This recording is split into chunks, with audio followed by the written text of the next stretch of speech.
नमस्ते दोस्तों, स्वागत है फिर से एक बार आपका निर्मल सेक्सुअल एजुकेशन सेंटर इस यूट्यूब चैनल में, जहां हम सेक्स के बारे में हर शास्त्रीय जानकारी, हर साइंटिफिक जानकारी आप तक पहुंचाते हैं। हर बीमारी का, सेक्स रिलेटेड जो बीमारी है उनका इलाज हम करते हैं। आप कभी भी हमसे संपर्क कर सकते हैं, हमसे बात कर सकते हैं।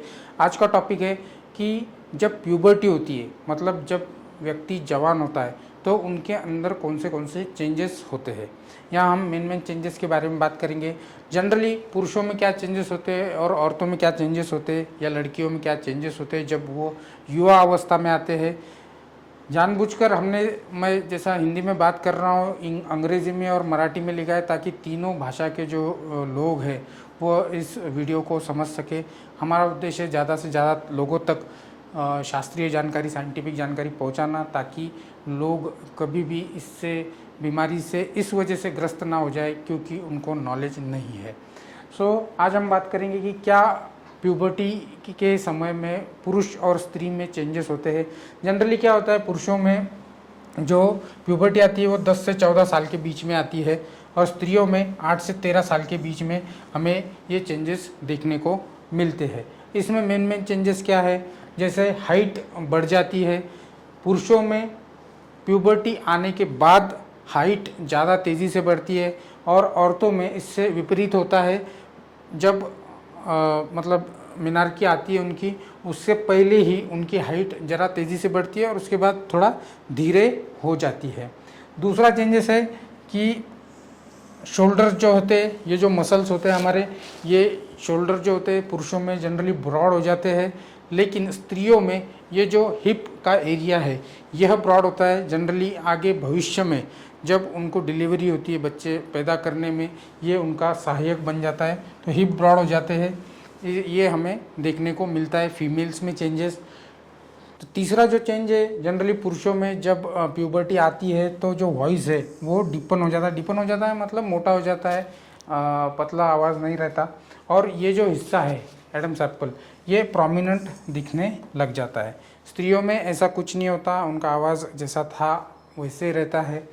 देन पुरुषों में दाढ़ी आ जाती है, मूछें आ जाती है, चेस्ट पे बाल आना शुरू हो जाते हैं, और प्यूबिक हेयर्स आना शुरू हो जाते हैं। प्यूबिक हेयर माने अपना सेक्स के जो पार्ट है, पेनिस और वजाना। फीमेल में भी वजाना के पास बाल आना शुरू हो जाते हैं, हेयर्स।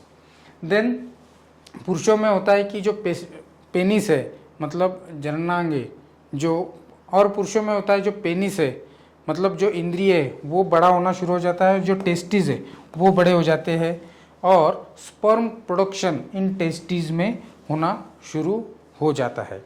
उसी तरह से स्त्रियों में जो अंडा बनाती है, मतलब जो ओवरीज होती है, दोनों साइड में राइट और लेफ्ट ओवरीज है, इनकी साइज़ बड़ी हो जाती है, और यूटेरस बड़ा हो जाता है। यूटेरस माने बच्चेदानी, जहाँ पे प्रेगनेंसी के बाद प्रेगनेंसी जब होती है तो बच्चा वहाँ पे रहता है, वो जगह को यूटेरस बोलते हैं। यूटेरस भी साइज़ में बड़ा होने लग जाता है। देन जो सबसे पहली चीज़ होती है जिसे हम बोलेंगे कि अभी प्यूबर्टी शुरू हो गई है, तो उसे कहते हैं स्पर्मार्ची। मतलब पुरुष में सबसे पहले वीर्य जब बाहर निकलता है तो उसको स्पर्मार्ची बोलते हैं, और फर्स्ट इजैकुलेशन या तो हस्तमैथुन के द्वारा हो सकता है या फिर नॉक्टर्नल इमिशन हो सकता है। तो तब से हम कहते हैं कि पुरुष को अभी यह प्यूबर्टी में आ गया। उसी तरह से फीमेल में होता है मिनार्की, मतलब फर्स्ट मेंस्ट्रुएशन जब उनकी शुरू होती है तब बोलते हैं कि अभी ये प्यूबर्टी में आ गई है, या प्यूबर्टी की शुरुआत हो गई है।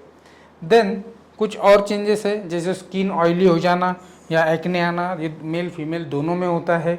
देन पुरुषों में ज़्यादातर होता है कि पसीना बहुत आने लग जाता है और उसकी स्मेल आनी शुरू होती है, स्त्रियों में भी ये होता है। देन जो ब्रेस्ट डेवलपमेंट है ये फीमेल में होता है, पुरुषों में नहीं होता, फीमेल में ये होता है। ब्रेस्ट डेवलपमेंट हार्मोनल चेंजेस की वजह से होना शुरू हो जाता है। मूड जनरली एग्रेसिव हो जाता है, मूड स्विंग्स होते हैं, मेल फीमेल दोनों में होते हैं। सेक्सुअल क्यूरियोसिटी ये बढ़ जाती है, मेल फीमेल दोनों में ये देखने को मिलता है। तो मूड चेंज होना एक स्वाभाविक सी बात है। जब कोई प्यूबर्टी में आता है, मूड स्विंग्स होते हैं, फर्स्ट मेंसेस जब शुरू होती है तो बहुत बार हमारे पास कुछ लोग आते हैं अपने बच्चियों को लेके और बोलते हैं कि ये एबनॉर्मल बिहेव कर रही है या फिर ये बहुत चिड़चिड़ी हो गई है अभी। एक्चुअली बहुत बार हमने देखा है कि वो कारण ये मूड चेंजेस जो मूड स्विंग्स जो है वो मीनार्ची से या फर्स्ट मेंस्ट्रुएशन से रिलेटेड होते हैं। तो ज़रूरी नहीं कि हमारे पास जो आता है हम उनको दवाई देते हैं, हम उसके कॉज में जाते हैं, हम देखते हैं कि क्या है एक्चुअल कंडीशन, क्या है, क्या ये मेंस्ट्रुअल चेंजेस है। या मेनोपॉज में भी काफ़ी लेडीज़ हमारे पास आती है, जब उनकी मेंसेस बंद हो जाती है तब भी लोग आते हैं और बोलते हैं कि ये चिड़चिड़ापन हो रहा है या ऐसा हो रहा है, इनका मूड स्विंग्स हो रहे हैं, तो इनको कुछ दवा दो। तो उस समय हमको ये देखना पड़ता है कि ये क्या हार्मोनल चेंजेस की वजह से है, क्या इनको काउंसलिंग की ज़रूरत है या फिर सच में दवा की ज़रूरत है, या फिर हमारी दवा की ज़रूरत है भी या नहीं। बीइंग साइकियाट्रिस्ट हमारी दवा की ज़रूरत है कि नहीं, हम उनको गायनेकोलॉजिस्ट के पास भी भेजते हैं अगर हमें ऐसा लगा तो ये सारी चीज़ें हम देखते हैं। जब प्यूबर्टी आती है किसी भी व्यक्ति में, स्पर्म प्रोडक्शन होना शुरू हो जाता है पुरुषों में, और मेंस्ट्रुएशन और ओव्यूलेशन के बाद मेंस्ट्रुएशन शुरू होता है फीमेल्स में। ये जानना इसलिए ज़रूरी है कि बहुत बार लोग कंफ्यूज होते हैं या फिर उनको पता ही नहीं होता कि क्या चेंजेस आने चाहिए, या बहुत बार हमारे पास लोग आते हैं कि ये हो नहीं रहा है।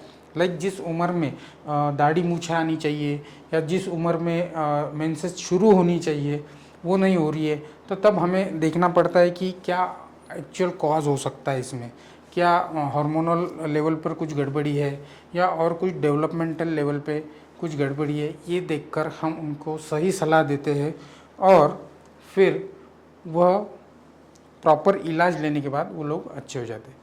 दोस्तों, हम यह चैनल सिर्फ इसलिए चलाते हैं कि आपको सभी जानकारी सेक्स के बारे में, सब हर चीज़ के बारे में साइंटिफिक जानकारी हम आप तक पहुंचा सके।